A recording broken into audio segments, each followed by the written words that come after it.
Good evening. First and foremost, I would like to thank the kind invitation to be here present today and to be among people who are committed to make change. It's great to be with committed citizens, activists, business people, professionals that do care about the environment, that do care about our planet. It's great to be here to talk about what we need to do in the present so that we have a future. Now, we heard already from the previous interventions that we are not short of challenges, unfortunately. Whether it's climate change, fighting poverty, wars, natural hazards, we're definitely not short of challenges. But what we do have, and what unites us all here, is this resolve, the ambition to make a difference and to take action. Sérgio mentioned before energy and mentioned creativity. And I think we can add a word that was mentioned before as well, resilience, technology, and the ambition. These are all the tools aligned with science and what we've been able in terms of development and technologies to develop so far. This will allow us to tackle these challenges as we did in the past, and I'm truly convinced we are able to do it, continue to do it in the future. Actually, the timing of Planetiers is perfect. More than ever, we need to take very bold measures to transform our economies in a sustainable future, but very important, without leaving anyone behind. This is the objective of the European Green Deal. And Isabel Gil mentioned just now the importance of co-responsibility, but also of leadership and political will.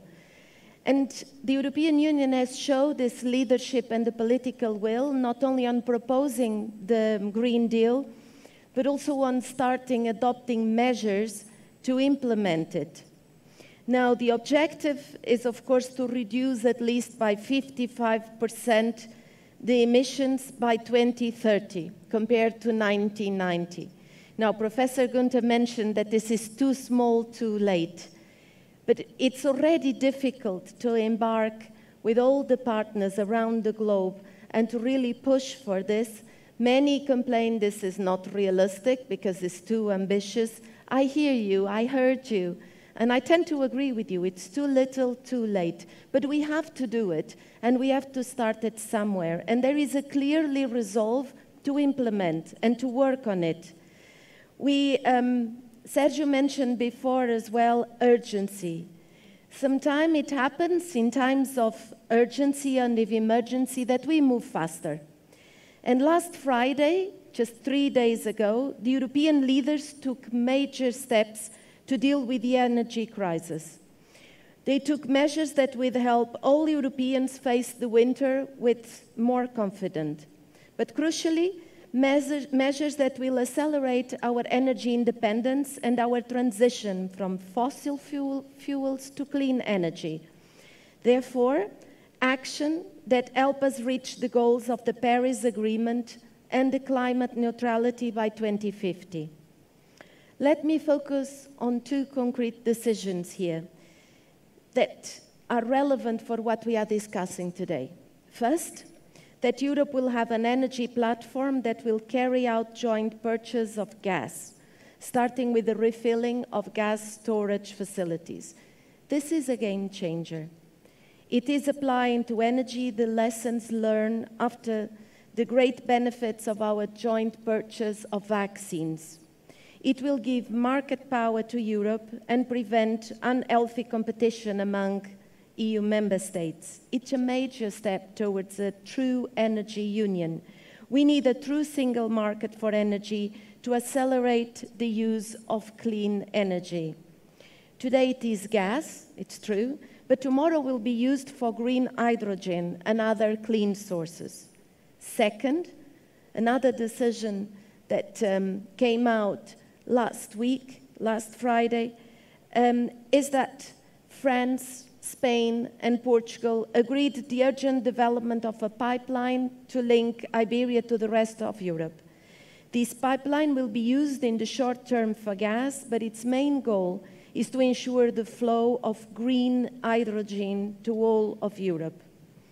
Green hydrogen is crucial to replace the fossil fuels in areas that cannot be electrified. For heavy industry, for example, Portugal and Spain will be able to use the energy from solar and wind to produce this green hydrogen. And the pipeline will also allow to enable flows to the rest of Europe. Is thus a critical infrastructure to decarbonize our society. These and many other measures taken by Europe show that in time of crisis, political leadership, but also unity is strength. Unity is security. And unity will help us address climate change. We talked and heard here about co-responsibility, leadership, energy, commitment, take action. But that's something that I would like to really underline as really important if we want to tackle the big challenge we have ahead of us to save our planet. It's about working together, the sense of togetherness, of unity, of joint work. We might not agree how to get there, but we do know that we all have the interest to protect our own planet. And this is actually the basis and the ADN DNA of the European Union, is to work together with the 27 member states, but also to work together with the entire world partners. And there's no doubt that together is the motto of the European Union, is that we are much stronger if we tackle challenges together. And in the difficult environment that we face now, with a war that it's about an aggression to a country that Russia considers should not choose where or how it wants to live. When we see what's happening with this war, when we notice the tragic dependency that we had on Russia, on fossil, on energy, all this really stresses even more the need of working together, of establishing the methods, the instruments, implement them, the policies needed, so that together we can really circumvent and face the challenges. Now, on this particularly point, and about how we have managed in terms of the European Union to show that together we are clearly stronger, I would like to go just 2 years ago when we were facing the first days of the pandemic, and that at the beginning was quite difficult to find a united response, was quite difficult to respond to a phenomena that we didn't know where it came from, how it was, how it would be solved. And it's also by itself a clear proof of the unwell planet that we live. And the response actually was the joint purchase of the vaccines, was finding a financial instrument to assist and help households to face with the fact that they no longer could get income from their work, to help small and medium enterprises, but was also to do this not only in terms of the European Union itself, of the 27 member states, but was the awareness there's no point in in pretending that we want to solve a global challenge by acting only locally. So the idea then became very clear that we had to engage in providing vaccines worldwide. That's why the EU is the biggest donor of the mechanisms distributing vaccines all around the world. The idea that we need to incentivize and assist those who have the possibility and the willingness to produce vaccines locally. That's why we are financing hubs in Africa to produce vaccines in many of the African countries, was to to deploy and design the instruments like the Global Gateway Africa that boost investment and job creation through linkages in different countries in the African continent, and work as well in the same spirit with Latin America, was really this, let's sit, let's discuss, let's find ways that we work together to the improvement of the life of human beings. Now, this might sound that we have all the solutions. No, we do not. And we need to constantly remind ourselves and everyone that we share the planet with many countries, with many people.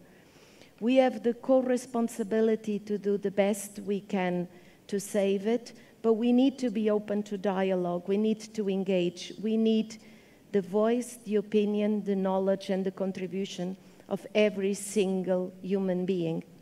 And this is the basis of our multilateralism and the need to negotiate and to propose ambitious goals, but to together find mechanisms to achieve these.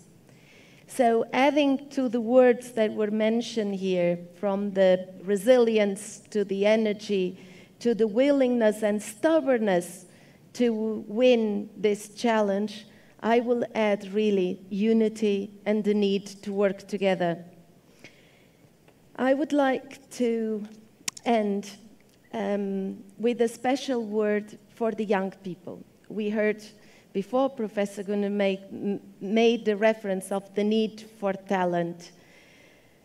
We are very lucky, at least my generation is, to rely on younger generations who do have the talent. We just have the co-responsibility to allow this talent to flourish. We have the co-responsibility to give this space to the young people.